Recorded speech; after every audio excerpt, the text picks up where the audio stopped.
Tornado on the ground. I35. It's rain wrapped. Very large. No, that's 25. I know.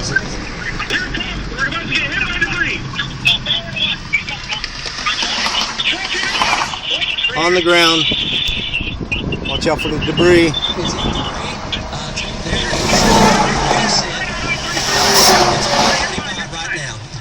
It's on I-35 right now.